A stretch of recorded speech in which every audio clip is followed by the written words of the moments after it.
We're going to have one of the best coaching staffs assembled, some of the best scouts, some of the best kids that we're recruiting, and commitments already coming on the way as I speak. So that is new University of Colorado head football coach Deion Sanders promising fans and his new players that he is going to bring the winning culture he established at Jackson State and HBCU in Mississippi to his new team.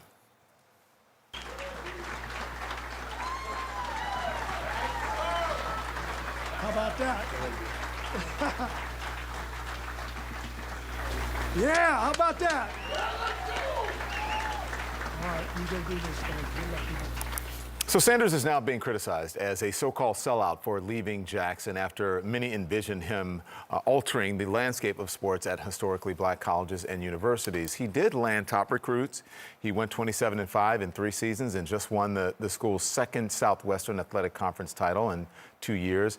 Sanders will now try to replicate that success in a more competitive league with a Colorado team that just went 1-11. So joining us now, the perfect person to talk about that, Bomani Jones, a third-generation HBCU graduate who went to Clark Atlanta University. He's also the host of Game Theory with Bomani Jones, which will kick off its second season on HBO and HBO Max in January. Wow, that is a giant lead-in to you. You have lots of accomplishments. Thank you this morning. So, you know, this is...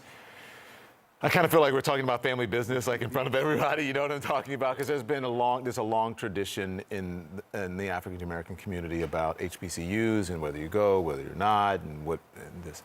Why can't Deion Sanders just choose to be with who he wants to be? Oh, he can go take whatever job he wants, but when you come into the first job and sell the idea that you are going to be the savior of HBCUs and you are going to raise the playing field, not just for Jackson State, but for everybody else, and you're going to do it because God told you to do it. He said that. Yeah, he said that. He explicitly said that God sent him to do this. So then when you leave, yeah, people are going to ask questions about what exactly it was. Now, I don't go into the sellout place necessarily, but I do think, I mean, he's the monorail salesman from The Simpsons. He went in, he sold the big dream. Now, if you paid any attention, you knew the dream he was selling wasn't possible. It was not an achievable one that he had, but he sold it and he got people to believe it, and then he chucked the deuce and left. So you know Shannon Sharp, right? Yes. So and you've heard his comments. Yes. I'm sure. I want to play them for our audience because Shannon Sharp has this sort of a rising tide lifts all boats. If he did it for Jackson State, then maybe that helped the entire HBCU. Let's play this and I want your response to it. Deion did something that very few coaches are able to do. He leveraged his relationships. Skip, no football team had more uniforms than Jackson State except the University of Oregon. Under Armour, every single week they got new helmets, they got new unis. He did this with Walmart. He took $150,000 of his salary and helped finish building the facilities. He did? He leveraged his relationship with American Airlines. He brought eyes to HBCUs, Skip.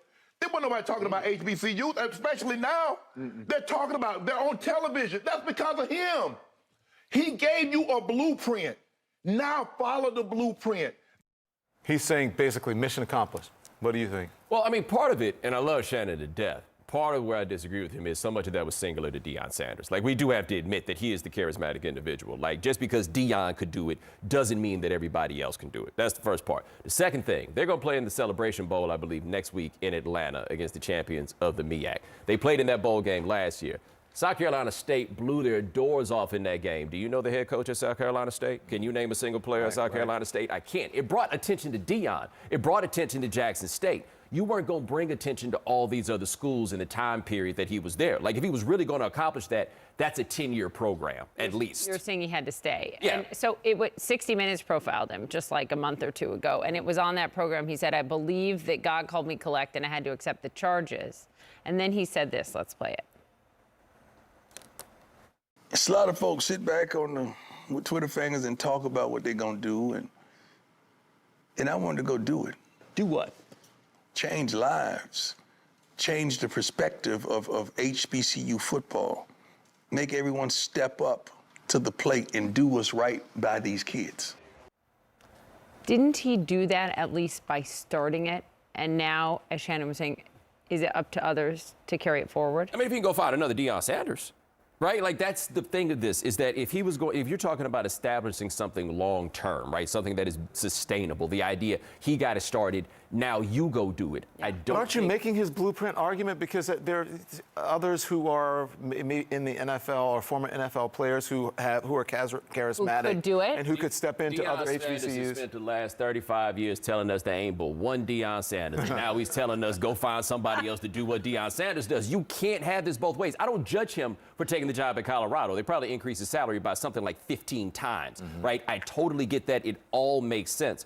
But what he did was something that college coaches do all the time, which is you have to sell people 4-year, 10-year plans when your plan is always 1 year at a time. That's the only way that you could really pull that off. And so he came in and he sold a long-term vision for what was going on at Jackson State, but his goals and ambitions were always to be a Power 5 head coach. My take has always been he went to Jackson State primarily because he wanted to be a head coach, but didn't want to ever be anybody's assistant coach. So we had to find somebody that would give him a job and make him a head coach, and so he could have that on his resume, and then he could take that to try to get the job that he actually wanted. Jackson State was the place that could do it, and he did a lot of good work while he was at Jackson State. But all the bigger, grandiose notions of what he was doing for somebody else, no, it was what it always is. He did it for Deion, and that's fine if you don't tell us that you're trying to do this for somebody else. But can't he do both? Can't he go to a program and be there for 3 years, only have 5 losses like he did, and bring the attention? Maybe the next person won't be, prime time. They won't be as charismatic as he is, but he still did bring attention to it. And what I've seen from the athletic director and other people is they were grateful for him, and they talked about him going on, and something he signaled because of the financial disparities here. No, he's very good, but I think the magnitude of the financial disparity is so much greater than anybody realizes. I think the magnitude of the financial disparity between HBCUs and other FCS schools, the smaller division in Division I, is bigger than people realize it is. So there's room to criticize him for the way that he has left and for the fact that his initial rhetoric is not in line with his ultimate. Bomani, what would you have him do? What would you have the man do? Oh, well, I wouldn't have come in the first place and said that God sent me here to fix HBCUs, and God decided that in the middle of it you were supposed to leave?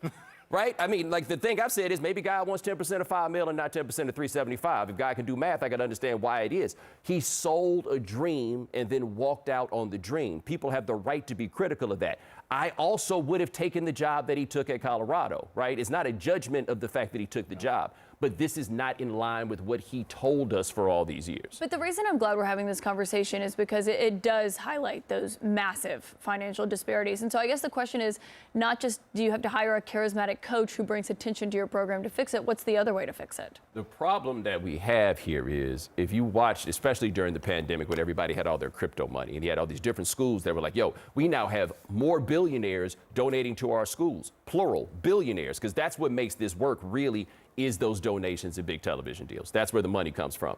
We got 8 black billionaires in the United States, and you can name 6 of them, right? Like, you may not know it off the top of your head, but they're all people that you know. The initial capital that is necessary, that's the hard part. At a school like Jackson State, in a city that's been choked off by the state of Mississippi for as long as anybody can remember and underfunded for as long as anybody can remember, the money they need and the things that need to be done, football is not the place where we're going to start with this in the first place. And at some point, we have to ask ourselves, does it matter whether or not the football team is great? Does it matter? Because everything that people were doing and giving money to serve these players that they now thought could go to the NFL could be done for all the players that they have anywhere, even if they're not as good at football as the ones that Deion Sanders. This is so weird for me because we used to talk about this sitting around the table as a kid. I lived blocks from Southern University, and everybody Southern Grambling, my family. So this is so weird to be having this conversation At this table about HBCUs and the athletic program. We love having you. I Come back appreciate it. soon. Thank you, Bomani. Come back every very, week very much. as often as possible. And everyone should watch Bomani's show, Game Theory with Bomani Jones. Kicks off a second season on HBO and HBO Max in January.